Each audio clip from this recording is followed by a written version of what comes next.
Hello and welcome to the Auto Guide Show. This week, Kyle drives a lot of Fords. I go to Korea and we talk to someone who drove around the world, but not the way you may think. But first, a word from our sponsor.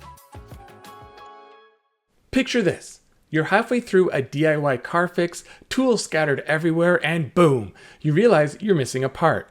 It's okay, because you know whatever it is, it's on eBay. They've got everything: brakes, headlights, cold air intakes, whatever you need, and it's guaranteed to fit, which means no more crossing your fingers and hoping you ordered the right thing. All the parts you need, at the prices you'll love, guaranteed fit every time. eBay, things people love. All right, so we'll kick things off. This is a very large show. We got lots to talk about, so we'll get right to it. And we'll start with one of three new Fords, well, new-ish Fords that you got to drive.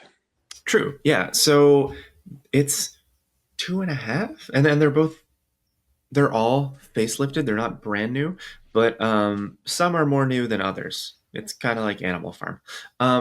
So first, the Bronco Sport doesn't actually look different. Ford's little SUV, I think, has a pretty, not iconic look, but it's very easy to identify, right? And so they didn't change much for this. There's no real differences in terms of performance either. It still has the 3 and 4 cylinder engines. There's just slight changes to the horsepower ratings. The big deal here is that it now has a Sasquatch package like the big Bronco. It's not quite the same. You're not throwing on like 35s or anything. That'd be cool. They are 29s, which I didn't really realize people actually measured at that level. But either way, all-terrain tires, some bash bars, some added skid plate protection, things like that. And then we went off-roading, and while the off-road challenges started pretty easily, they ended up becoming fairly challenging in both the 3-cylinder and the 4-cylinder, because now you can actually get the Sasquatch on both. Because before it was just Badlands, right? Like if you wanted the most extreme off-road, you had to get the 2-liter. You can now get Sasquatch on either, which is nice.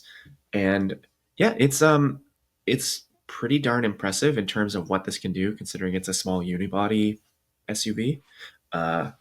It'd be fascinating to see what it could do against a Crosstrek Wilderness, just out of curiosity. I get the feeling this probably has a little bit more capability, but it's also pretty pricey, which is the Bronco Sport's weak point, right? Is it's a lot of money for what it is. The interior is better. There's more tech, slightly better materials, but it's still not, the best in terms of quality. And the rear seat is not great. But we did as you can see, anyone who's watching, we did a dirt autocross in the Bronco Sport, and I can't believe how fun this thing is. It's very tail happy for something that is, essentially a rebodied Escape. Mm-hmm. It's just really good. It's just, like I said, very expensive. Yeah, but I think it's important for the brand because everyone's kind of referred to this as the fake Bronco because it's the little one. But I mean, that was back in the day. What it was the baby Bronco. And as you said, it has very distinct square style where everything's going around in that segment. Even Subarus are going around.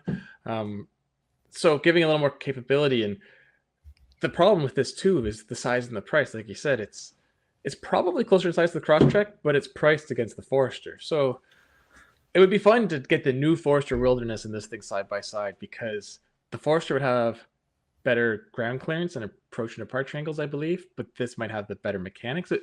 I would be really curious, but the problem is we couldn't ever test them as hard as we should to see which one's better without starting to damage them, and OEMs usually shy away from that.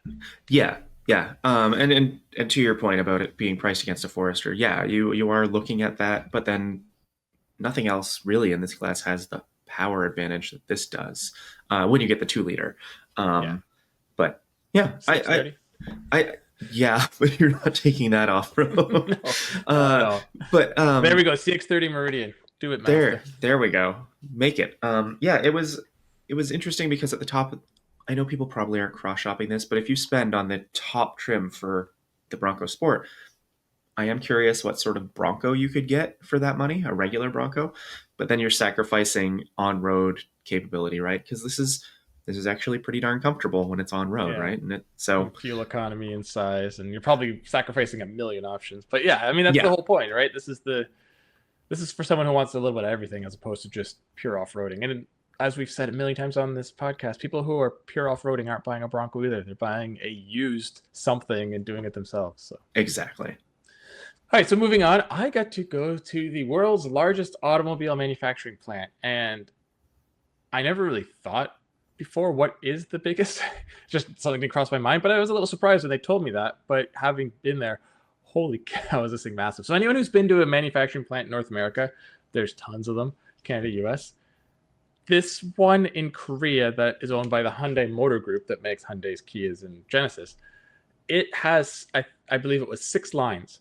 So imagine the plant you visit and times it by 6, and it's all in one huge compound that even has its own in-house shipping yard, which is crazy. So ocean liners roll up to their dock. These cars come off the assembly line. A group of guys and girls who have the coolest job ever literally drive them like someone is chasing them. They drive the hell out of the cars to get them onto the ship. And once on the ship, they have to slow down. But it's because time's money, and they got to load 5,000 to 6,000 cars on a ship, and they do 2 to 3 ships a day, every day. So that just kind of gives you the scale of this place. They made last year 1.72 million or 1.75, and that is every export Hyundai, Kia, Genesis comes out of this plant for the world. It does very little domestic because they have 2 more plants in Korea because the HMG group owns, I think it's around 90% of the market share. It's, you know, it's Trump's dream. So yeah, but it's crazy. We toured one line that was making, and that's the other thing, a lot of their lines are flex lines. So the line we were touring had the G70s and the Tellurides. Sorry, no, not the Tellurides, the Palisades, which makes total sense. And so the sedan. Yeah, the G70 sedan, and then a giant SUV behind it. Because I'm looking at the picture and I'm like, oh, you mean GV70? But no, it was the sedan and an SUV. Oh wow. No, that's that is just a stock photo. And the reason that the Palisade is there is because there's so much demand in the world, so they had to ramp up. So yeah, everything you get comes from there, and we got to then go on a ship, which apparently we're the second group ever in the history of this plant visitors to get on a ship, because technically you're leaving the country, you're going onto international water, so you need to bring your passport and everything. We got to go on the bridge, meet the captain. So the ship has like 11 decks, and it's just massive, and it was fully emptied its ballast because it's shallow there, so it's crazy how tall they sit when they're like out of the water. So anyway, the guy said it has about 30 days of fuel, and from Ulsan, Korea, where the plant is, they will get to California in 13 days, which I was kind of surprised. I didn't realize you got there that fast. I mean, these aren't like speed ships. Weather depending, if there's storms and whatnot, they'll go around them, because one of their boats sank once upon a time, if you remember that. Yep. Well, it flipped over, but yeah, so it's quite the facility, and it's crazy to think that this company started in the 70s and really didn't start making its own car. Sorry, didn't start making its own car until the 70s, and didn't really ramp up until the 80s. And now it's the third largest manufacturer in all of the world. Like, that's the thing too, I don't think HMG gets enough credit for. People don't realize, they're like, oh, it's that little value band from Korea. It's like, no, it's the third largest. It's a bigger player than everything but Toyota and Volkswagen Group. So. Which is you know, an interesting thing to mention. You said earlier about like, oh, like Trump's dream. There are no American companies in the big three. It's Japanese, German, and Korean. For the world. And I remember for years it was GM and Toyota battling head to head, and Ford wasn't too far. But yeah, it's because they've capitalized other markets that you can't just be at home, and that's what we learned there too. Like they learned and built cars for home, and then they started seeing all the markets that they could go to. And I don't know if they make right-hand drive cars. I don't think they do. So like they're not even touching those markets.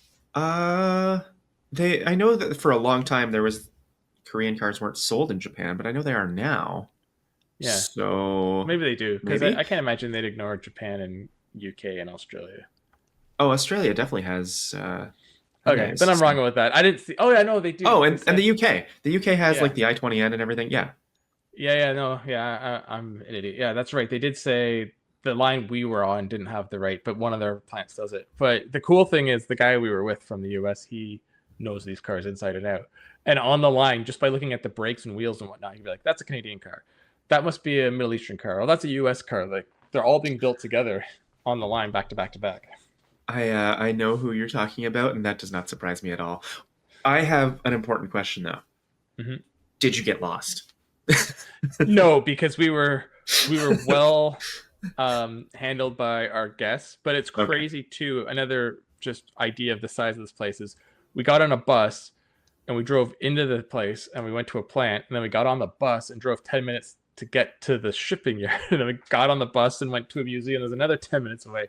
Like most of these places, if you bus in, the bus is going to do the whole compound in a couple minutes. But this Yeah. is like the city itself is basically run by this plant, but they've put so much money back into the city. We were being told by people who were there like 20, 30 years ago, it looked like an industrial city, like for North Americans, like how Detroit was back in the day, or Hamilton in Canada, like places like, but they've rejuvenated it, and it's almost like getting very touristy by the waterfront. So Oh it's, wow. yeah, it's like a success story for the country and the brand. But I've always been a fan. I mean, I own one of these cars, but I had no idea sort of the scope and size of what it's really like when you get there, because you're so far away. You just think, oh, they have a plant in North Mhm. America.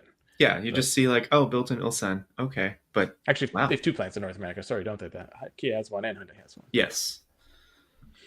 Very Yeah, cool. but everything else is coming from, if it's not built in a local plant, because they have some around the world, then it's coming from Ulsan. Yeah. All right, back to you driving forwards. Yes. So I drove two versions of the 2025 Maverick. This is the one that everyone wanted, right? Like, since this vehicle launched a few years ago, everyone was asking, why isn't the hybrid all-wheel drive? Well, now it's all-wheel drive, and guess what? It's still really good. That's basically all I have to say about this. I can say more because I really do love the Maverick, and I think it is one of the most impressive vehicles just on sale today because it does what most people actually need. Sure, it caps out at 4,000 pounds for towing, but most people don't really tow with their trucks anyway. It's Because comfortable. It's fairly spacious inside, considering what it is. It rides nicely on the road. It's easy to drive because it's small and on a unibody platform. So, yeah, and also, I was driving this in San Diego through some pretty varied weather and very hilly roads. Still got very, very close to matching the estimated combined fuel economy without even trying. So I don't think Ford gets enough credit for its hybrid systems. We always think of Toyota or Honda for hybrids, but this is really good. Even though it's an eCVT, you don't get really any drone. It tends to run on battery power a little more often than most other hybrids, so I think that helps. Yeah, I really like it. The only complaint is one that I'm sure you and I have made for so many vehicles these days. Climate controls are now on screen only. yeah, I just published a Nautilus article this week. Oh, I should have put this in the podcast. That, yeah, that's the biggest drawback. I mean, it's a oh man, the Nautilus is a great passenger car. Not much fun to drive, but it's not what's meant to be. Save it for next week, Mike. Yeah. So two comments, two questions quickly before we Yes. move on. One is this, like you said, like this is Ford's compact car. So uh it's designed to be a little bit of everything. And people wanted the hybrid all-wheel drive. I'm like, oh, just do it. Like, how come we couldn't do it? Well, this is an entire new transmission they had to make up. It's not like the turbo conventional automatic for the all-wheel drive could just be slapped in here. Like the eCVT that you're talking about had to be adapted to send power to the rear wheels. So, Yes but and no. It already does it in the Escape, but the trucks team wanted to make changes to ensure that this was up to their level of what uh, they consider, tough. well, So yeah, that's what I mean. You couldn't just take the, yeah, what is it, yeah. eight speed in the other one, or 9 speed? Oh, that'll be something I'll touch on with the other Maverick. No, But because yeah, that it's has a normally an 8 speed. that's a different transmission. Yeah. That's a third one. So two questions is, do you like the new Ford truck family look, or do you like the original better? So I'm growing to like this. This is the Me XLT, too. so it has the darker headlights, and in the red it looks really good. Though the one weird thing is you get the grabber blue interior highlights, no matter the exterior color. So Mhm. that doesn't really, it clashes a bit. Um, but I still like the original look of the Maverick because it was so non-threatening with its like just squarish headlights. I was like, oh, look how friendly it is. But See, this is good. yeah, I think I'm liking this one more as time goes on too. It's growing on me, but I think it's good because the other one, you said it right. It was so non-threatening and so almost like, look, I'm a truck that's not a truck and kind of cutesy. I think that was kind of a detriment to people who should buy this size truck but won't. Um, Fair. but anyway, my last well, it's not a comment, but a or question. It's just a now when this new one comes, maybe I can finally do my dream of I want to put this against like a Civic and like a Trax, sort of like what is the best small vehicle? A pseudo SUV, a tiny pickup, or a sedan? Because that's sort of all three brands have different approaches now. So Yeah. Well, look for it one day. yeah, to your point, one of our colleagues who was my drive partner on this was really considering a Forester Wilderness as their next vehicle. And after driving this, they're like, you know what? Maybe I get this. Yeah. So it competes with everything, which is really Yeah. fascinating. All right. So moving on quickly, our colleague Greg, our boss, drove the EV6 GT line, and he had a couple quick comments, and I won't get into his comments, but we have not driven the facelift, which this is not either yet. Yeah. But it just kind of brought me back to not so much we're going to talk about how the car is, but it's one of those like, oh, right, this is still here. And I'm very curious how it's going to all shake out in the Kia lineup and the landscape when the refresh comes, because it was one of my favorites. And this was only like a year and a half ago, I think I declared that. But so much has changed since then. Yes. Yeah. And with in Canada with the EV5 coming soon, which has more of a sportage shape to it. Sorry, sportage, American Mhm. listeners. Uh, yeah, I do wonder up here how that's going to change because as nice as the EV6 is to drive, it's more of a wagon shape, right? It doesn't have a whole lot of headroom. And so I wonder if that's going to hurt its sales figures. I mean, we have already lost the GT up here. So, Yeah, it was just crazy because they just gave it more power and like redid it last year, and now it's gone. yeah. I just couldn't sell it. But that's the thing. This is sort of like somewhat of the Halo SUV, but now they have the EV9, and I think the EV4, which I saw at the Seoul Motor Show when I was there, it's also sort of wagony, even if you get the sedan. So it's like that shape, but less money. Yeah. Yeah, it's a bit smaller. So yeah, we'll see what happens to this because I really liked it, but I think it's just one of those might get lost in the shuffle. Hmm. And moving on to our last review story is, hey, it's a Ford that Kyle drove. It's a Maverick. I thought we just talked about this. Yeah, so I drove the Maverick Lobo as well as the hybrid all wheel drive. The Lobo is the street truck version. It is the performance truck, even though it doesn't have more power than the regular EcoBoost. Um, they did put us on an autocross. And the fascinating thing there is it uses the same, it's kind of a parts bin special, but in the best way. So it has the twin clutch all wheel drive rear pack that the Bronco Sport has, but it is tuned differently. Obviously, it's tuned for on street performance. There is a track only Lobo mode that you can put the car in. And yeah, it will get its tail out and it will hold it there very easily and predictably because you have such a long wheelbase. Uh, and you don't have a ton of weight over just the front, right? Because this is a unibody, the weight is a little bit more evenly distributed across the wheelbase. So it's very fun and predictable, and it rides just a little stiffer on the street. It looks cool. The turbofan wheels are awesome. I'm so glad that Ford did them, even though they're black, so you can't really tell. And then there are some like streetwear influenced changes to the cabin, which I think are really nice. I was talking to the interior designer, and she previously worked at Nike, and so you can tell because you've got these very bright colors that aren't really contrasting or complementary. They just work in the interior, and then there's this like graffiti pattern to the seat material that's really cool. Um, it's fun. I don't really know who it's for, which is the problem. And Ford is pitching it as more of a blank canvas of like, you know, we saw that people wanted to do this with their trucks. Here's a bit better base to start with, and then do what you want. So One interesting thing I have to point out, because you mentioned the transmission earlier, this is the 8-speed automatic, except it's now a 7-speed automatic. I Uh, thought it was a 7-speed dual clutch. no, so it's the 8-speed, Hmm, and they've yanked out the second gear. interesting. All the ratios are exactly the same. It's just now it's 7 speeds. Crazy. Um, So, this sounds so. It sucks that the engine didn't change, but they lowered the horsepower number by 12 this year, and this one uh, has the same. But it's not that the engine changed; it's just the way they rated it has changed. except that I think that was like a preliminary, because when we got the final stats for doing this drive, they said 250. Oh, their Um, website still says 238, so that's yeah, very yeah, that interesting. was it was very confusing. So I think it was just they were worried they weren't going to hit the old number with the new measurement standard, but it seems like they did.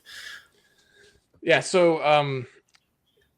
But regardless, the power didn't change compared to other models. It's more of an appearance and a suspension. So this reminds me so much of a sport truck from about 20 years ago. And if any of our listeners in the Toronto area have one, I'd love to do a head-to-head with this. But this sounds like the Tacoma X Runner, and it sold in moderate numbers, like I think this will at best.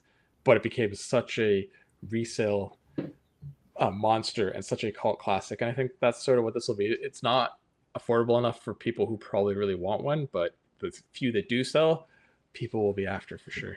Yeah, yeah, it's priced basically on top of a WRX for listeners who are trying to figure out where this lands. Um, and in some ways, it is actually its closest competitor. Uh, all-wheel drive, turbo power, around 250 horse. Yeah, I don't know. It Utilitarian was fun. interior. Yeah, Yeah.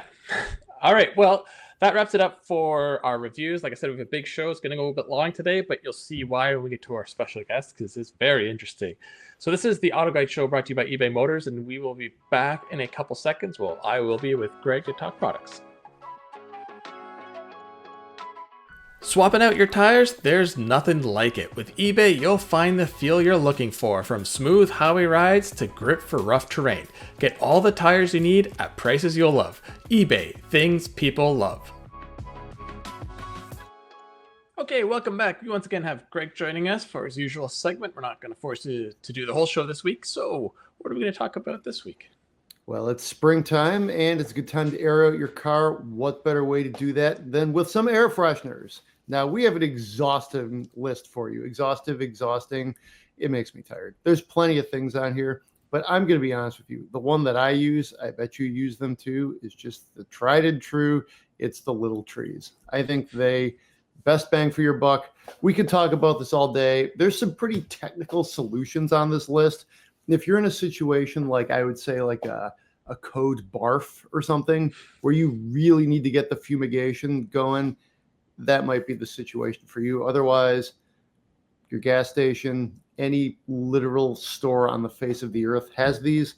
I think they work great. That's what I use. And frankly, I would encourage you to do the same. A million different flavors. Yeah. Yeah, Little Trees has a million different kinds. And then there's the kinds that clip onto your air vent, which I've never been a huge fan of because you get a lot of scent when you're blowing the air conditioning or heater and not much otherwise. I had some that came in a little canister that sits in your cup holder and it sort of evaporates. It's like a gel or a jelly over time. But anyway, Little Trees are tried and true. Especially for me, it's the spilt milk that you can't find and it's just rotting away somewhere in the house or in the car. That's great, but it's also a good indicator when you're buying a used car. If you see 17 Little Trees around the rearview mirror, you might want to question that car purchase before taking. And this is if you're not fortunate enough to have like a Mercedes with the natural scents or some of the other cars where you tune up the lighting, you tune up the scent, and you just drive refreshed at all times. You probably don't need something like this, but you never know. And like you said, there's a million scents. Things have come a long way since I was a kid when you got like Pine or New Car, and that was it. Now there's so many different kinds of scents and so many different packages. There's lots of choice out there. I actually still think those are the best. I really do. I think the new car smell, I never thought really smelled too much like a new car. It never, I don't know, maybe we just left the windows open too much in my family. But the Pine, tough to beat. Another good one is Morning Fresh. That smells pretty good. And True North, nice kind of like a cold sort of smell. So I don't know. I prefer more of the outdoorsy smells versus some of these like wild cherry. Like that almost is like makes me think, ugh, what did somebody like blow up like some Kool-Aid in this car or something, you know? But yeah, lots of good flavors. Yeah, and I mean, I was joking about the 17 in a used car, but some older cars, like they just develop a smell, or there's something you can't get to, or even within the HVAC system itself, you can get mold and stuff. So they're definitely needed. I had one in my car for quite a while, and I gave it a big clean, and it's okay for now. But I'll probably go back. So where can people find out about the best air fresheners? Well, check out our story. We have quite the list here. There's a number of different solutions. The McGuire's. Like basically entire cabin clean out. I haven't tried that, but I would give it a try, especially including some road trips that my family's been on. This might actually work better. And the Yankee Candle one actually also is kind of an interesting solution too, especially if you want some of those like Yankee Candle smells, like crisping woods, crackling log, that kind of stuff. We have a lot of campfire-like candles in my house. So you can check that out. It's on the site. We're going to update it, re-promote it. If you get our newsletter, I'm sure you can find it in there as well. And no, the Yankee Candle is not an actual candle, so you don't have to light it as you drive. It's just an air. Please do not do that. Please do not do that. So moving on, what do we have for our used car listing on AutoGuide this week? All right. So there's a lot of cool stuff on these listings. I wouldn't know because I personally push them live. So I can tell you there's some cool stuff in there. Lambos, Audi R8s, all sorts of things, lots of F-150s and Super Duties and stuff like that. But I went with a bit of a deep cut, the 1999 Isuzu Rodeo. This one is for sale this week. It definitely is set up for kind of like, northern terrain driving. The lead shot here is the thing on ice with a trailer behind it. It's $4,000 in Minot, North Dakota. So it's a four-wheel drive vehicle with about 164,000 miles on the clock. 3-inch lift is on it too. So I think it looks pretty tough looking. Body appears to be in good shape. The seller says it's actually leaking a little bit of oil, but with that many miles on it, and given the fact it's 26 years old, it's okay. Could be a decent winter beater for you. I don't know if I would trust it to get to 200, but it looks like it's set up to try to go that way. And these are the kinds of like cool listings, if you want to, again, get into our, listings experience, it's right at the top of the homepage. You click on the used car link and you can check out a lot of these. We're going to keep refining it. Probably by the next time we record this show, we'll be able to have them more like chronologically based. And we just hope to keep sprucing it up every week. We also do a weekly newsletter with these listings as well. And I don't know, the Isuzu Rodeo is, again, it's a deep cut. I believe a version of this was the Honda Passport for a little bit. So yeah, late 90s and early 2000s. I have a soft spot for those 90s Isuzus. And don't forget, it's Platform 8, the Via Cross, which is awesome. Those are hard to find these days. But as you said, it isn't too much of a gamble getting a used one because there is a huge community for these. So finding advice and repairs and parts isn't as difficult as one might think for a brand that's no longer here. If you're looking to do some budget off-roading, I mean, this is, less than like, think of like a new Wrangler is often over 50 grand for $4,000. You can have a lot of fun. This guy's running around North Dakota with it. So that's pretty rough country, according to this picture here with all the ice. So, I think this could be a lot of fun. It's definitely one where, it's small by our standards now, but it was a big SUV for its day. And, here's hoping it gets to 200,000 on the clock because I think it deserves to get that far. All right. Well, thank you for joining us again on the Auto Guide Show brought to you by eBay Motors. And we'll talk to you next week with more products and more used cars. See you, Mike. Picture this. You're in the garage, your favorite room in the house, and you're tuning up your engine with parts you found on eBay. Every piece is just locking perfectly into place. You step back to admire your work, hands covered in grease, and because you're committed to driving that thing further than the odometer can handle, you start to think to yourself, you know what, I could probably also use some new brakes, some shocks and struts, and this baby deserves a new air filter. So you head right back to eBay. You can find any part you need there. It's unreal. From wipers and headlights to cold air intakes, exhaust systems, and even that turbo you've had on your mind, eBay is the stocked garage of your dreams. And you've got eBay Guaranteed Fit. Because eBay knows DIY fixes can be major, and mods are always intense, so you need to know that these parts guaranteed to fit every time before you dive in wrench first. And in the off chance you order a part and it doesn't fit, send it back, simple as that. You know what you love more than the car itself is driving it. You're serious when it comes to engine maintenance, and you're locked in when you're headed into a build. And that's exactly why you start with eBay, minor fix or complete overhaul. You want to get your ride back on the road, and you've got eBay Guaranteed Fit. So eBay created My Garage, where all you have to do is add your ride's info and get the exact parts that fit. When you see the green check, you're a click away from that part clicking perfectly into place. So now that you know all that, imagine standing at that open garage door looking at your car you love more than anything, knowing that anything is possible.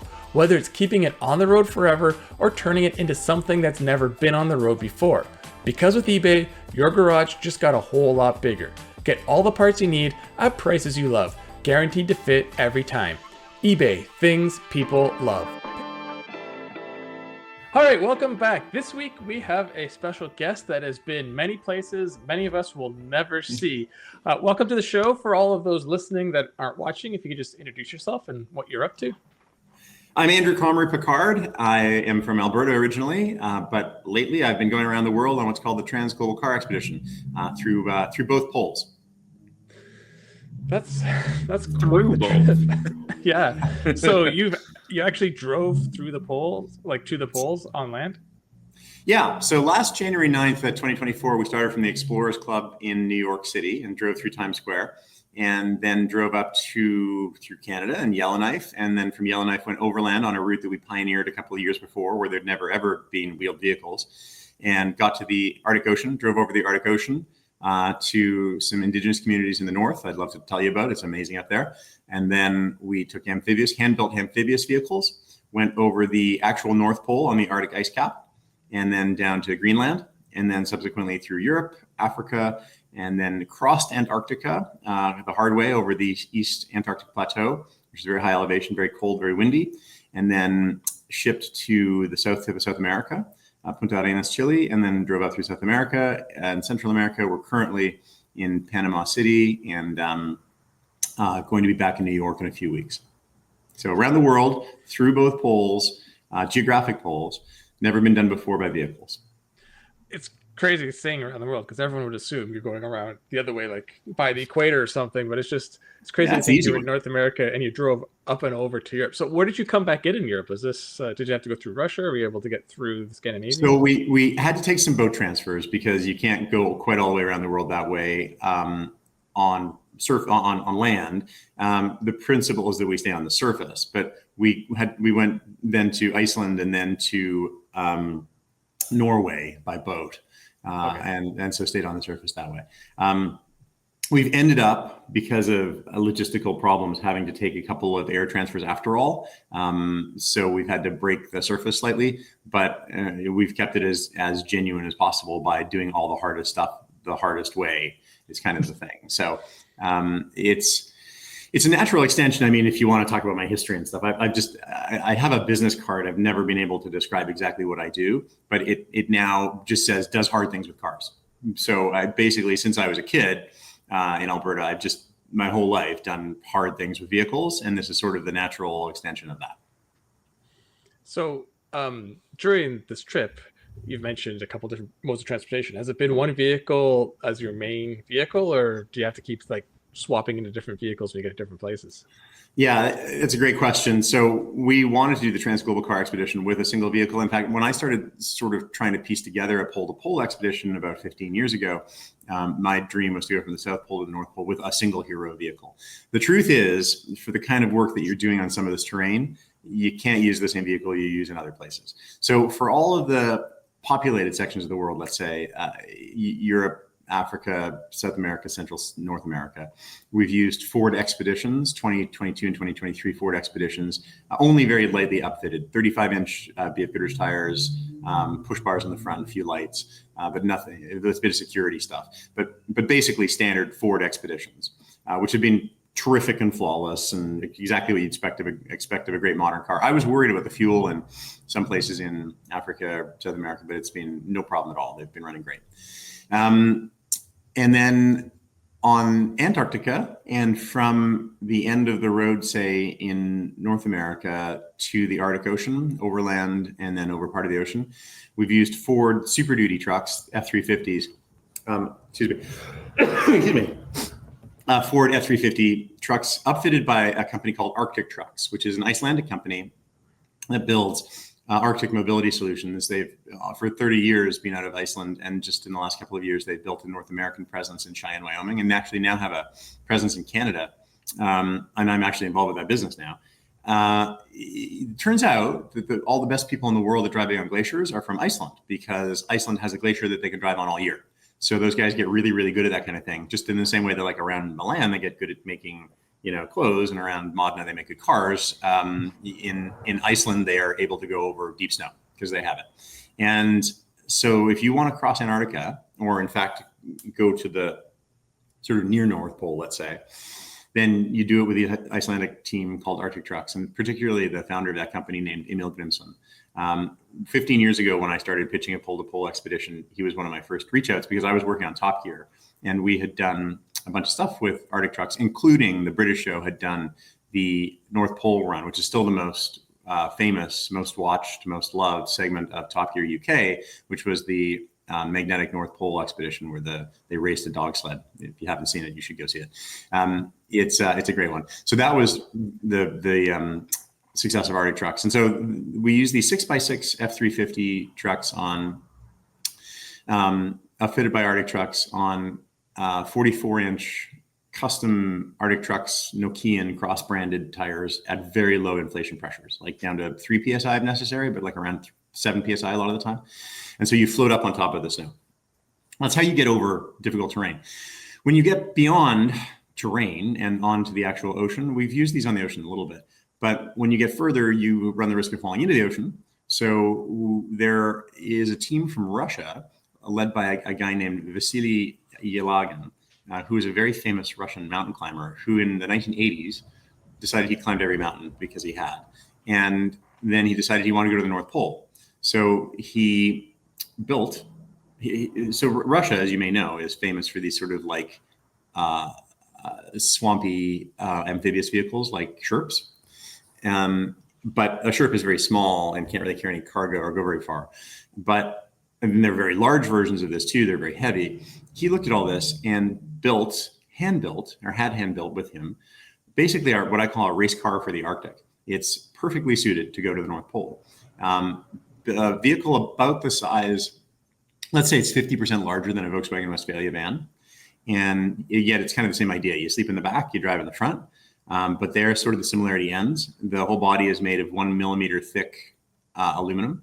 It's got 15,000 aluminum hand rivets to put it together, an aluminum angle space frame, Toyota diesel 2-liter engine, turbocharged, mounted midships in line with 3 Mitsubishi Pajero differentials, locking, 51-inch agricultural balloon tires. And you can see photos of these online at transglobalcar.com or our social channels. And they eventually built 4 of them, and we have all of them.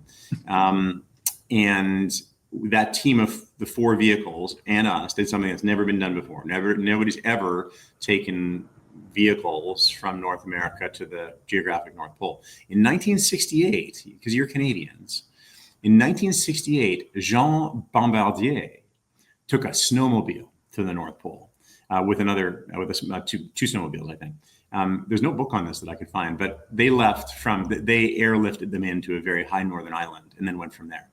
We went from the continent. So we believe we're the first machine to ever go from the continent, but the only machine that we're aware that's ever gone before was Bombardier himself, which I think is kind of awesome. Anyway, we made it to the North Pole and then back down to Greenland. It was hard. If you're an off-roader or a wheeler, you've done the Rubicon maybe, or Rubicon Trail or some tough off-road stuff. That's all pretty tough. I've done that stuff too. I've done the Baja 1000 and whatnot. But in terms of like an off-road achievement, that's going to the North Pole is really hard. Not just because the ice floes are moving and everything, but because they push up into huge pressure ridges and you have to break them down by hand. And then you have to be very tactical about how you drive across them. And then you have to, if there's cracks in the ice, we put down little aluminum ladders, technology from climbing like you do in Everest to cross the Komu ice fall. You put down a little aluminum ladder and walk across. We have these aluminum ladders we put down and drive across them over cracks. And then when there's open water, we drive them into the water for a short distance and float them across, winch them across. We can do 100, 200 meters. They don't have propellers or anything, but they do have twin hulls, bilge pumps. I've never driven a lot of vehicles with bilge pumps before.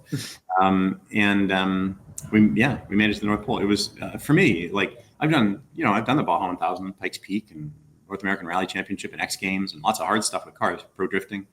But getting to the North Pole of the vehicle is really, really hard. And it will remain probably one of my biggest life achievements. Yeah, it's like I said, no one's been there, so of course it's not going to be easy. Nothing's been built. Just a couple quick things. Driving an expedition through parts of Europe must be interesting with the sheer size of that truck. It's funny you mentioned Iceland and about their glacier driving, because they have some of the coolest vehicles out there with their balloon tires on like everything. A lot of cool forerunners. But when you're doing, since we're talking about it, the Arctic portion, how much distance would you make a day roughly? Yeah, great question.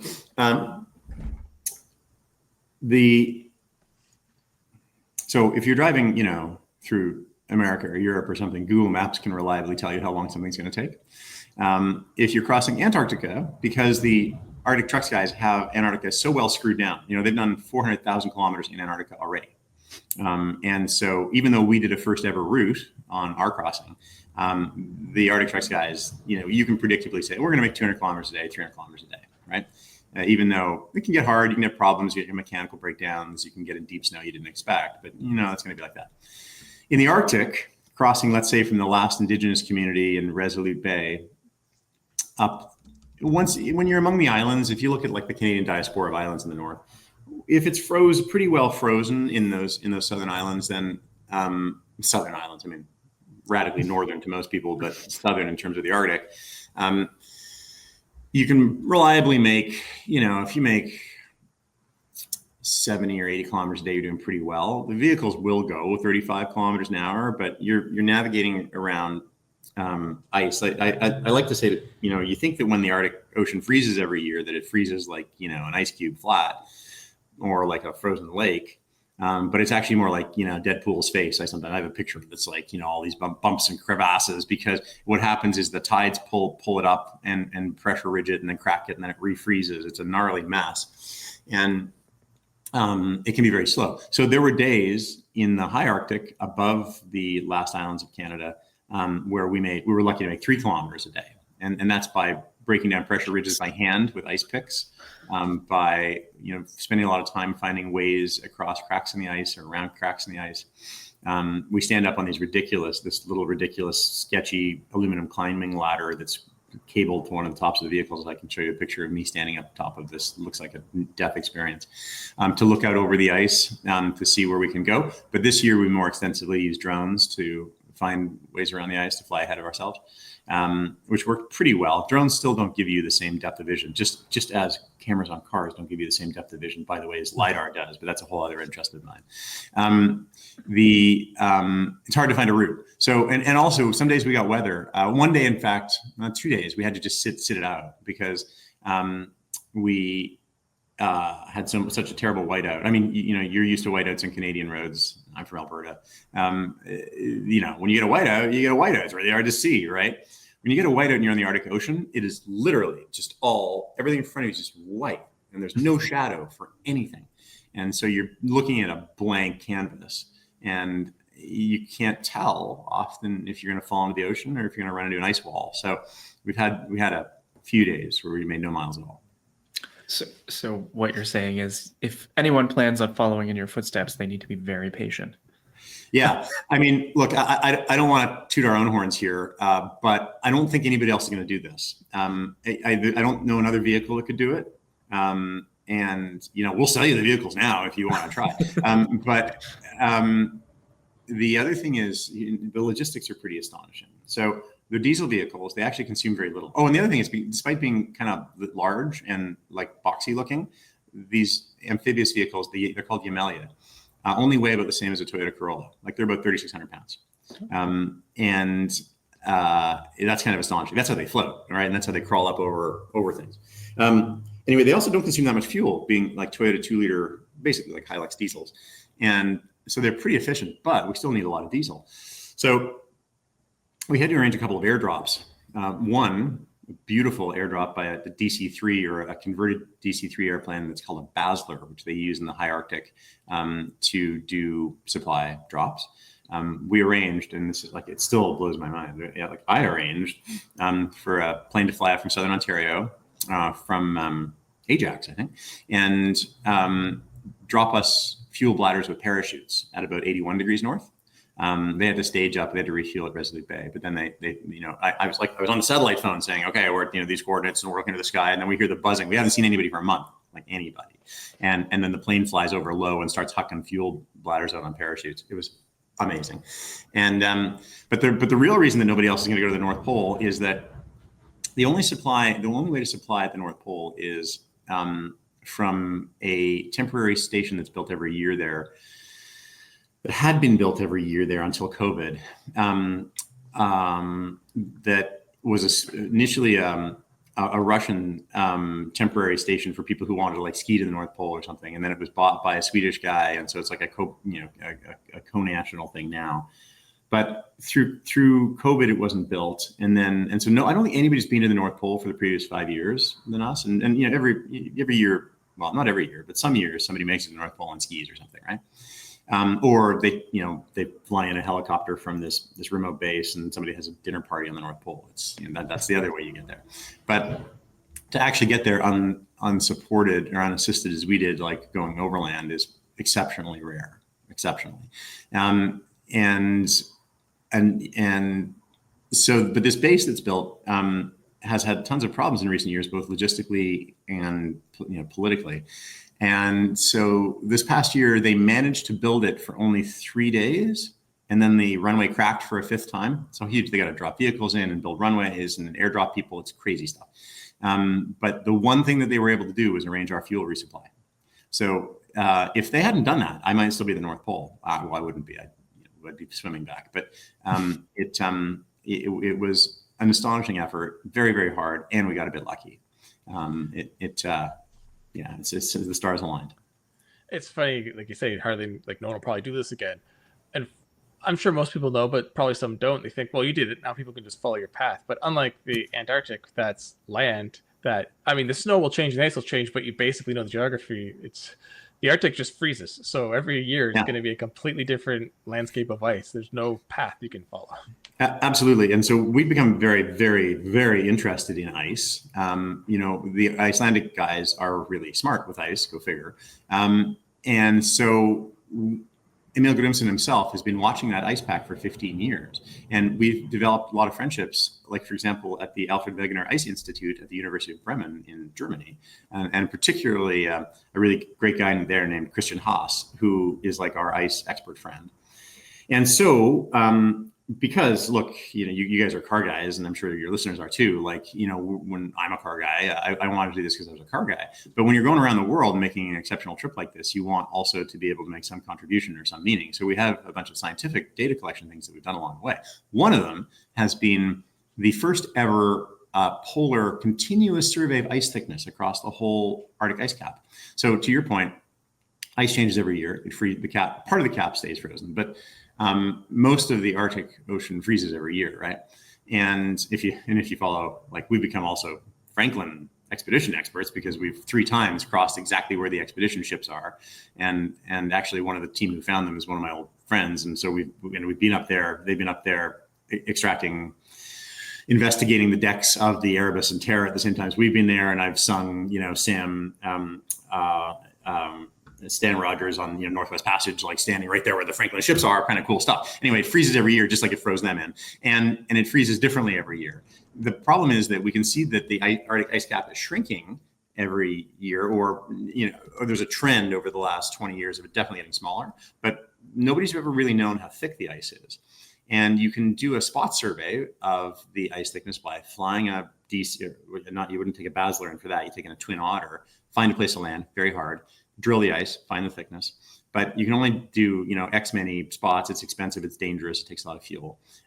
Occasionally, a skier will go a certain distance and survey the ice thickness. But we were able to carry tow behind us, an electromagnetic resonant device that penetrated the ice down to the salt water and gave a continuous survey of the ice thickness all the way across the polar ice cap from Canada to Greenland through the North Pole. And that's useful not just because we have now that one line of data, but because the problem is that the satellites and the radar are able to make an approximation of what the ice thickness is based on their algorithms, but they're consistently unreliable and they actually consistently overestimate how much ice is there. With this data, what the ice scientists are doing is triangulating that data and ground truthing it to figure out how accurate and to correct the satellite and radar data. So the hope is that what we use to collect this, after us collecting this ice thickness data across the North Pole, they'll be able to use that in order to refine the ice thickness surveys going forward. So we're really pleased about that too, because just like when you become a racer, you become a tire nerd. When you become an Arctic expeditioner, you become an ice nerd. Go figure. And there's a ton of black magic involved with both of those. And they're kind of related. Yeah. Well, look, another thing, we've developed fantastic relationships with the Inuit, with Indigenous people in the North. It's so much so that, look, I grew up in Edmonton. I thought I lived in the North, but in Cambridge Bay, they call that the South. They call Yellowknife the South. And in Cambridge Bay, I've been adopted by a family effectively, and they've given me a name. They call me Omilgokto, which means men with thin lips. So I have an incredible relationship up there. But they have, you've heard of the smell, a sense of snow sort of stuff. The Indigenous people have, I think it's 62 different words for snow and ice. And you realize that no two snows are the same. And in rally racing, we sort of know that because we have specialized different tires and different temperatures and or cross-country skiers, like different waxes for different temperatures and moistures. But the Indigenous people, they live and breathe off the hunting on this land, and they know the difference between gray ice and white ice and dry snow and wet snow.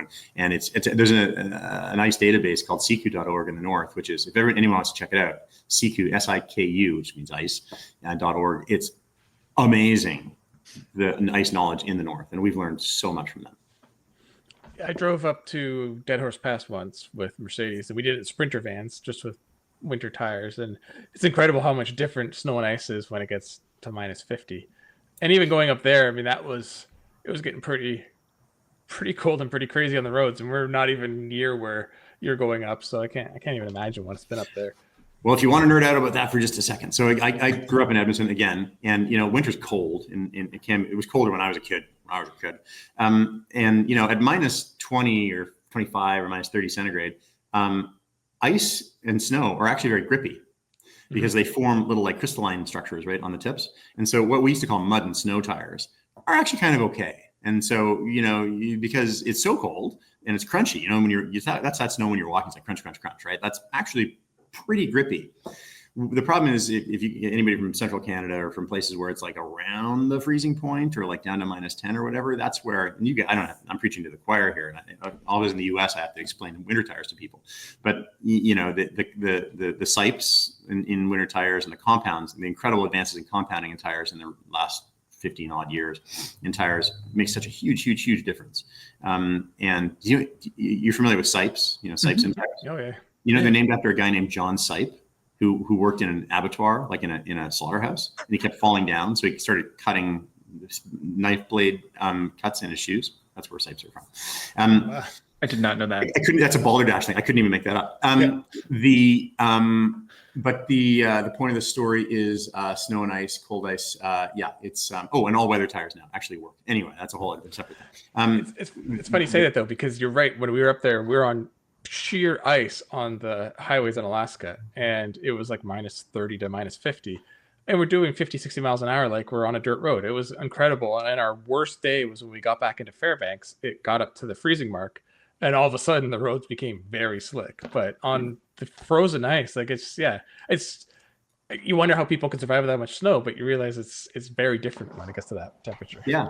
Well, and again, the Indigenous people have this incredible feeling for the temperature versus the traction. Well, they use sled snowmobiles and and still dogs and sleds. It's astonishing. It's the other thing I'll say, because you guys are Canadian, like I thought I kind of had an idea of what the Canadian Arctic was like and what Indigenous and Inuit people were like, and I had no idea, despite growing up in Edmonton, like, and my family having an interest in the Inuit and so on. Like when you get up there and spend some time in the community, they're fascinating people. They have a wicked sense of humor, kind of a naughty sense of humor, and it is a completely different lifestyle. And I have a huge, an ever larger respect for people who live in the far north. Yeah, there's also crazy Southerners, like people in Yellowknife who fly planes and stuff, like bush pilots, and like the north is full of crazies. I love it. Yeah, you have to be pretty dedicated to live up there year round, right? Like just dedicated, regardless of what you do. You are Canadian. Dedicated is a really good word for crazy. So before we go, a couple things I want to cover. One, I just thought of when you're talking, did you run into anything during your trip that like people or something, and they were like, what are you doing here? Like, did you pass any ships when you were driving across, or communities that were like, couldn't believe someone was driving through there? The first time that we rolled into Cambridge Bay, which is across the Northwest Passage, essentially, from Connell, Canada, I wanted to warn the community that somebody was going to come in from the ocean with vehicles that they'd never seen before. And so I reached out to the local RCMP detachment, which is 2 guys. And I said, hey, just so you're aware, sometime in the next 3 weeks, we're going to come. And then this is before Starlink. Recently we used Starlink, but this is like using satellite communicators, like, we're going to come from the ocean with these huge pastel colored amphibious vehicles you've never seen before, hand built in Russia. Don't be alarmed. I'm Canadian. It's cool. And again, Canadian, are the RCMP were like, okay, well, thanks for letting us know. We'll watch for you. Like, it was awesome. And then we started working right then with Indigenous guides. And I heard of someone or met somebody, and he met us out on the ice on a snowmobile he looked like a bear. He was wearing full bear top and pants, and like, because it was a bitter winter storm we came in, and that was our welcome into the high Arctic. So to answer your question, yes. However, once you're in that community, word spreads real fast. And so, we've interacted with 4 major communities, Indigenous communities in central Nunavut, and they all know us really well now. And we've done activations and gotten, met the mayors and all the local politicians, the local Indigenous representatives, all the elders. It's been a real privilege, but nobody ended up being surprised. Greenland was a little surprised we got there, but that's a whole other story.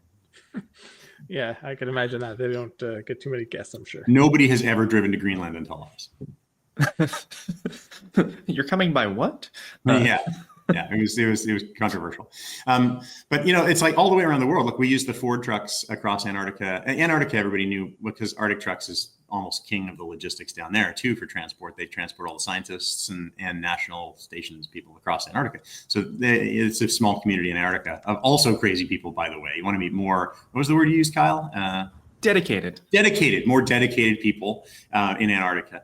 But then look, crossing Africa and South America, especially with the Ford expeditions, which was terrific. Like, you talk about another expedition road trip, like each one of those is an independent, expedition really. But the people we met there, for sure, sometimes we're like, oh my gosh, who are you guys? We had developed some great relationships there too. Argentina and Chile and Namibia. It's incredibly beautiful, and the people are wonderful. It's like, it's almost exhausting to think about it all, but it's been a really inspirational meeting of so many people. I was gonna say, must have been weird sometimes going through Africa and closer to the equator, trying to explain to people, oh, a couple weeks ago I was driving through the Arctic. Yeah, and now you're 6 months ago, but yeah, and very different vehicles. I mean, if they see a Ford Expedition, it's like, oh, it looks like an overland drive, sure. But they also, we show them pictures like, yeah, here are the amphibious floating vehicles that we took to the North Pole. Hard to imagine. Yeah, not quite. Drop by the local dealership pick one up. Yeah. Well, speaking of dealership, I got to plug Ford for a thing. We were crossing Antarctica with these fairly new, like 2023 Super Duty F350s, right? Diesel, 6.7 diesel Power Strokes.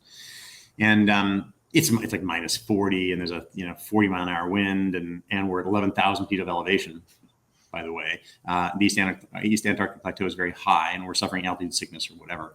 And then one of the trucks starts to conk out and have some problems. And you're like, you're not very close to a dealer.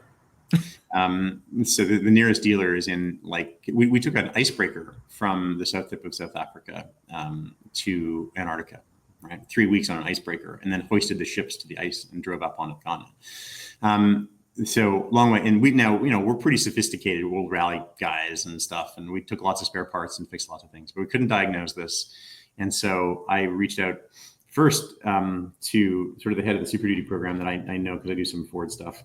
And then I posted on social media, and then no less than Jim Farley, CEO of Ford, said, "We're gonna help these guys out." And then engineers all sprang to life, and we had, I think at one point we had like an email chain via Starlink of like 20 engineers working on our incredible problem, which really was not Ford's fault. Ultimately, it was you build these vehicles up with a lot of ancillary things, and it's the way they interacted. But they helped us get to the bottom of it, and they really, I don't know how many car companies would step up like that. But my long experience with Ford. And if you walk into a Ford dealer, you may see little videos of me talking about Fords. I've learned that Ford is I think distinct. It's different because there's a real human component. Like there's a lot of engineering. It's a huge company, but there are real human engineers that are having real human ideas to create new technologies in the vehicles. And when there's a problem, there's real humans who want to figure it out. It's really I find it's a huge company, but in some ways a very small company, and they were super helpful for us. I thought you were going to say Farley like paradropped someone right into your expedition. Yeah. Well, he's a car enthusiast too, which is like, and he reads the socials. Like, he's like, and that's legit. That's also legit. Like there's other guys like that. Ralph Gilles from Chrysler, I know fairly well, or Stellantis, and he's a real car guy, 100%. There are other car guys, and historically they've been incredible Bob Lutz kind of car guys, but Farley is all that and more. And the truck team, who I know pretty well now, it's just exactly who you want building your trucks. They're just a bunch of truck guys and gals who just really love trucks, and it's kind of an eye opener when you and I'm sure you guys have worked with them too in media and so on. But it's like they just want to build great trucks, and they do. It's kind of inspiring. Yeah, I was actually just on the Maverick drive last week, and it's like hearing about that and the challenges of we're going to make a unibody, but it needs to line up with our ethos of what a truck is from Ford. Like they don't just do it for checking a box. They take it really seriously, the truckness, and like F Series best-selling truck brand for 48 years I think now. It's like they care a lot about those trucks, and every little piece of it is carefully worked over. Mm-hmm. Yeah. So you mentioned your history with all this stuff and rallying. So the thing that we ask just about every guest here is like what led to this? Walk us through the quick path of how we got here, because I know we're already like going for time, but just give us a quick little breakdown. Yeah, sure. Well, look, I grew up outside of Edmonton in Sherwood Park, Alberta, and like on like an acreage of farm type thing. And I was an only child, and I had a dirt bike and a snowmobile, basically. And so, and I had my dad's pickup truck, which I eventually rolled when I was 11. All that you did in rural Alberta was just get trucks stuck up to their axles and or snowmobile or race dirt bikes or BMX bikes or something. So when I was 12, all I wanted to be was a race car driver or an actor. And neither of those things seemed realistic from rural Alberta. So I was pretty good at school though. So I went off and went to university. I went to UT and then McGill, and then went to school in England and got a law degree, and I became a lawyer in New York, and I wasn't very good at it.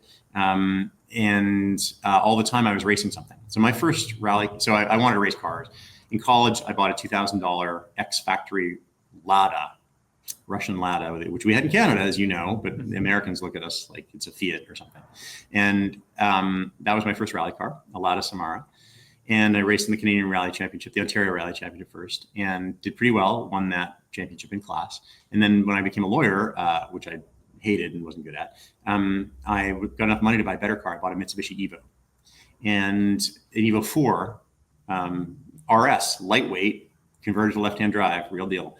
And then I very quickly went and I won the Canadian Open Class Championship. And then that led to some sponsorship with Yokohama, and then eventually Mitsubishi, thanks to Mitsubishi Canada. Actually, I got to call out Larry Feuders and some of the guys from Canada who really were my first real sponsors. One thing led to another, and then we built an Evo 9 and then Evo 10, and then we did Target Newfoundland and won that. And then I won the North American Rally Championship, which is both sides of the border, in 2009. And then in 2010, I won an X Games medal.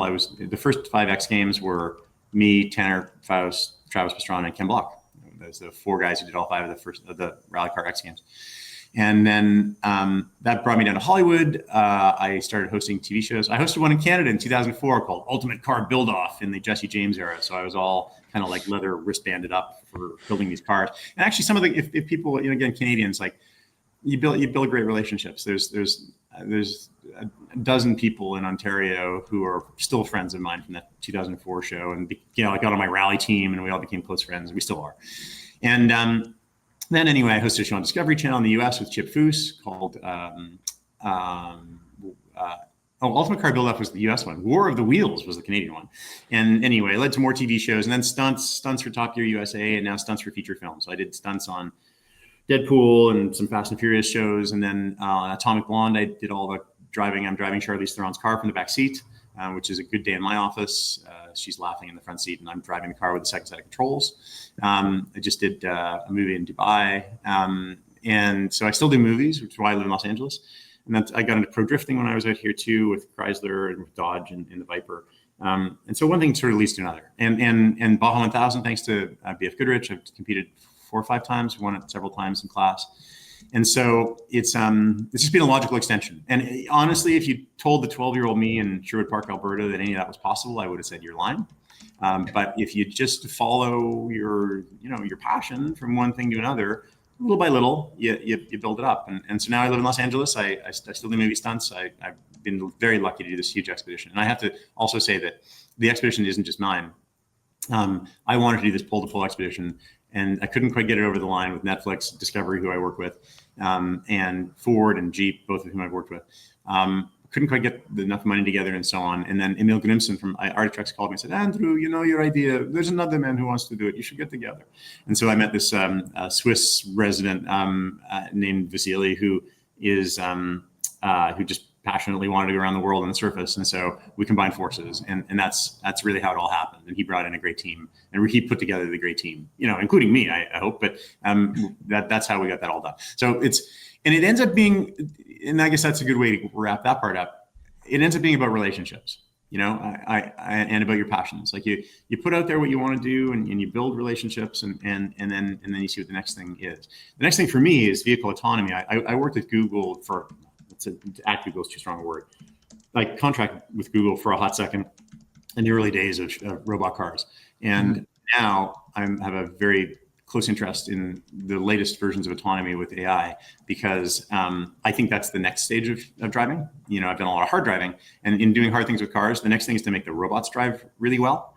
And so now I'm trying to distill all of my experience in all of this various terrain and limits of physics, all these, we call them edge cases of vehicle usage, and integrating that into making the robots drive better. So that's what I'm literally working on right now. That's so good to hear, because one of the things that I feel like we constantly mention when people are like, oh, our self-driving car is going to be around next year. It's like, well, look at in Canada or northern US, you have months of winter. Good luck with that. But now we know we have you on the case. So, well, I'm not trying to be able to solve it for everybody. But one of the cases that I say to, and maybe you guys appreciate this, being Canadian also, all of the deployment of autonomous fleets have been in like Phoenix or San Francisco or in Los Angeles. And AI, of course, is an amalgamation of human behavior. If you're building a driving algorithm from inferring from other human behavior, you're going to drive like the sum of all humans, right?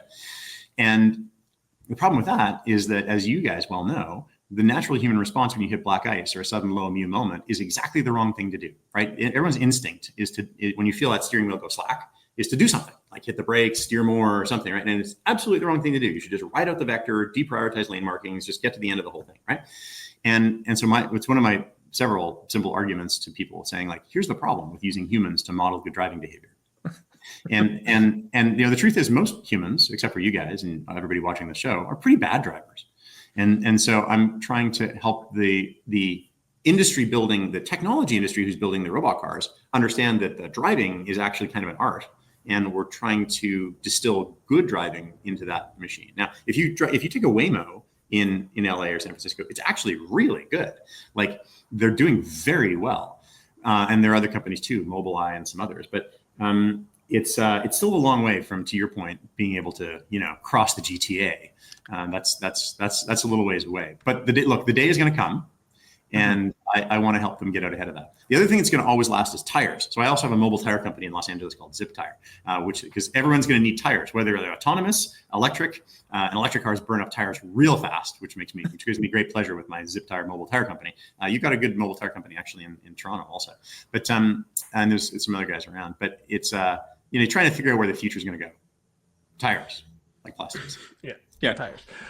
Well, before we let you go, because I'm sure you'll want to get back to getting ready for your final leg. Is there somewhere people can sort of follow you or watch the final couple weeks? And then maybe, is there going to be anything that comes out wrapping up the whole trip together? Yeah. So social channels can all be found on transglobalcar.com.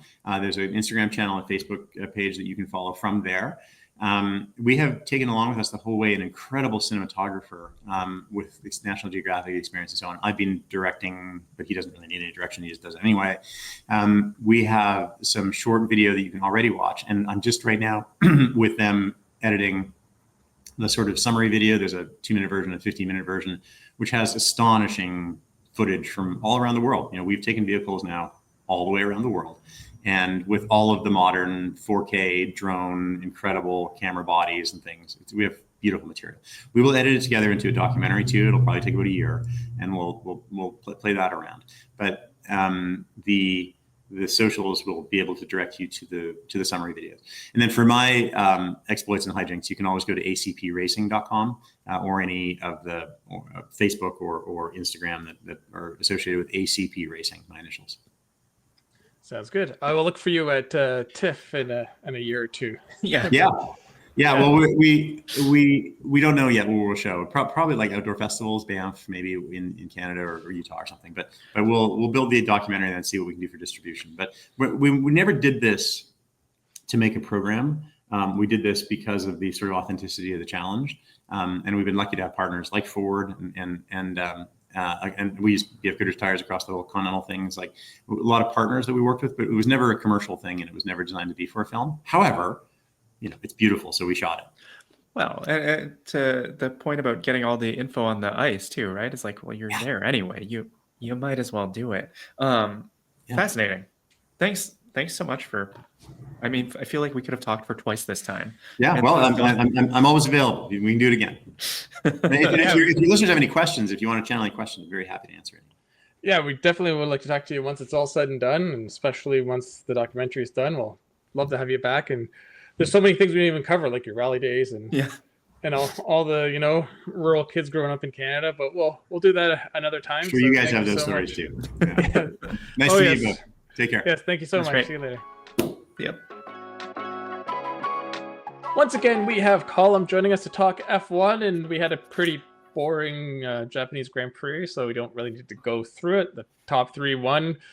That could be the top 3 for a while. So what else do you have for us this week? I got 2 good rumors for you. So let's look at it. I mean, I guess in a sense, maybe neither of them are actually rumors. They're factual things, but where they lead is maybe the rumor, right? We don't know. So there's been a discussion for a long time about a new race in South Africa. And Lewis Hamilton was pushing for this. All kinds of different people have been saying this is coming, right? So it's coming in the sense that there is a now official, they've accepted proposals to actually host the race. people only seem to talk about 2 of them. So I don't even know what the third proposal is, but 3 different groups have basically bid. The initial conversation, everyone thought it would be at this Kyalami racetrack, which is that's the one that they used to race at. It kind of makes the most sense. It's apparently like almost up to F1 standards right now, because obviously the standards have improved, but it's very close.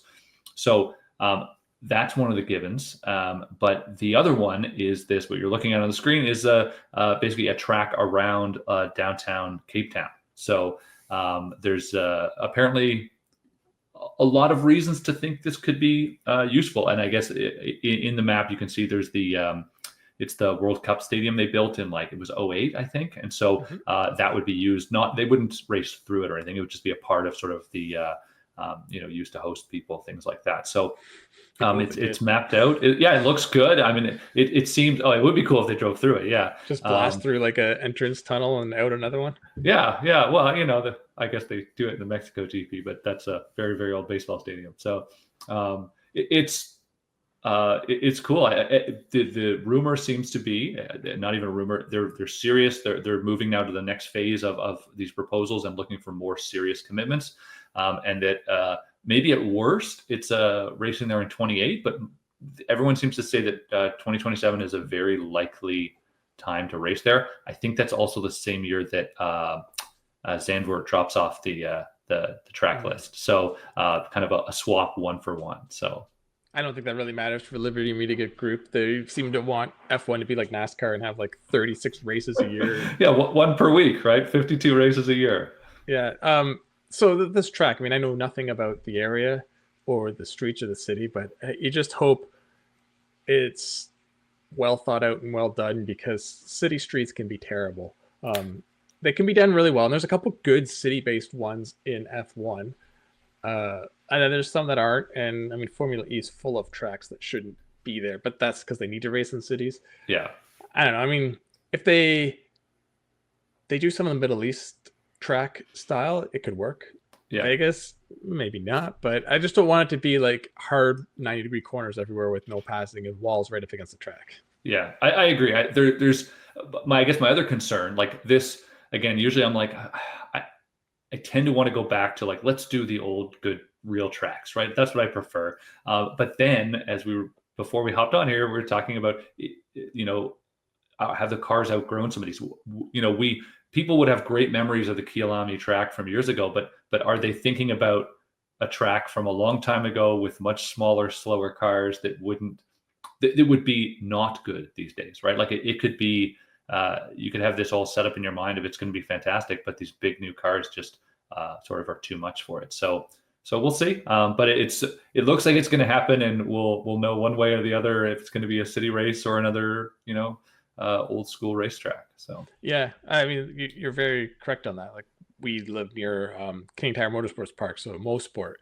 They used to have F1 way back in the day, and people keep whining it back, and they have updated their safety, but I don't know. It's a very fast track, and these modern cars, like, it could just be fall leader around there. There would be like one DRS zone on the whole track, basically, and yeah, I don't know. Yeah, I don't think it would work anymore. You'd have to make it a lot longer. Yeah. So here's the news. As I said, what the news is maybe isn't as important as what you could make out of it. So last time I was on here, we chatted about Ryo Hirakawa and how he was basically just surprise showed up. He was Alpine's test driver, and he was doing an FP1, and that went reasonably well. But then, and I was indicating that was walking down a path towards, he's a Toyota sponsored driver. Is he, are we pushing for more Toyota involvement in F1? And then boom, all of a sudden the announcement that he is now the official reserve driver for Haas, which is sponsored by Toyota. And so to me, it's less about this story, and it's more about, it looks like increasingly Toyota is putting these pieces together to get very serious about a real F1 entry in the near future. So I if I was a gambling man, I would put my money on a real Toyota team coming not before too long, I think. Yeah, or even just a partnership. And this sort of has like a 3-domino effect that I can think of. Is first, Gasly's got to be a little nervous, because he would probably be the odd man out, because Behrman's young and he's looking pretty speedy already for being like basically a high school kid. Yeah. And 2, Toyota could be developing an engine right now for all we know in the background, and Haas will just continue using Ferrari for the new car, just like Cadillac's going to for a year or two, and then it'll be ready. And then that sort of leads into what happens to Ferrari, because all their customers are going to have their own engines soon. I mean, they'll still develop their own, but I'm sure the money they get from these guys really helps. So it would just be awesome if you had Red Bull, Honda, Haas, Toyota, Cadillac, Audi, Ferrari, Mercedes. Like, oh yeah, I guess that's all the engine manufacturers. That's still a lot. Oh, Ford. Yeah, Ford coming with Red Bull next year. So yeah, Ford, Red Bull, and who's Honda going with? With Aston Martin. Yeah, Honda, Aston Martin. Yeah. So yeah, I said Honda, Red Bull. That's right. That's now, but it changes. So you'd have like 7 manufacturers across 11 teams. That'd be like the old days almost. It is, and I think it's good for the sport. And I could actually see, it going either way. It's like Toyota could kind of take a much bigger role in Haas, or Toyota could just be sort of testing the waters here to get all the pieces lined up, then literally launch their own fully independent team. They just sort of even forget about Haas, break their deal, and say, yes, we've basically got all our learnings, got our drivers trained up, got everything we need to do, and then surprise, here's our team entry, bring in a new car. I mean, they've got the money, they've got the facilities, they've got everything. It looks, I feel like Toyota's getting much more serious, but just laying it low, unlike the Cadillac effort, which was all glitz and glam and Mario Andretti, screaming from Twitter, etc. So this is a much more Japanese way to do things, just subtly under the radar, and then they're gonna pounce and they'll be a real player. So I'd love to see it. And they could become a team. They could buy Alpine or even Running Bulls if one of them goes for sale. But the fact of putting this guy on Haas makes me think, at least short to medium term, their idea is to do this. And like I said, it'd be great, especially I think some of these OEMs are looking at what the engine regs will be down the road. I mean, 26 is pretty much already set, which are going to be better. But if they go to NAV10s, I think like no one makes them, but I also think it's sort of opens the door a bit more for some people to get in. You just got to make a really good engine as opposed to a really good engine and an entire hybrid system. Yeah. I've been following the NAV10 thing. We can maybe touch on that in a future thing, because there's a lot of conjecture there as well. So I just hope the cars sound better in 26, and then they could sound even better down the road. But agreed. We'll see. And they are getting slightly smaller, but I still think they need to shrink a bit. Same. All right. Well, thanks for joining us. Next week, we'll be back, and I'm sure there will be more developments on this and more info leading to the next race. Absolutely. All right. See you then. Thanks. Bye. All right. Well, we will wrap this up quick because we are going way over time. So a quick look at what's next. Well, this week I drove just my own car because I got back from Korea. And as soon as we stop this broadcast, I'm heading to Miami to drive a new brand looking to come into America, Cupra. Kyle, what have you been up to? So for viewers who are noticing that I've had a different background for both parts of this, I've been in California for most of the week. I was driving the Lucid Gravity, and then right now I'm about to drive the new Lincoln Navigator. So that is my week. So I also have not really driven. Oh, wait, that's right. I'm also driving a car down here. I'm driving a Civic Type R. So I have a whole bunch of stuff that we'll be talking about either next episode or the one after. All right, we look forward to it, Ford Kyle, with all of your Ford cars this last 2 weeks. Yeah. But anyway, so until next week, we will be back. Have a great week, and we'll see you then. So long, everybody. Picture this. You're halfway through a DIY car fix, tools scattered everywhere, and boom, you realize you're missing a part. It's okay, because you know whatever it is, it's on eBay. They've got everything, brakes, headlights, cold air intakes, whatever you need, and it's guaranteed to fit, which means no more crossing your fingers and hoping you order the right thing. All the parts you need, at the prices you'll love, guaranteed fit every time.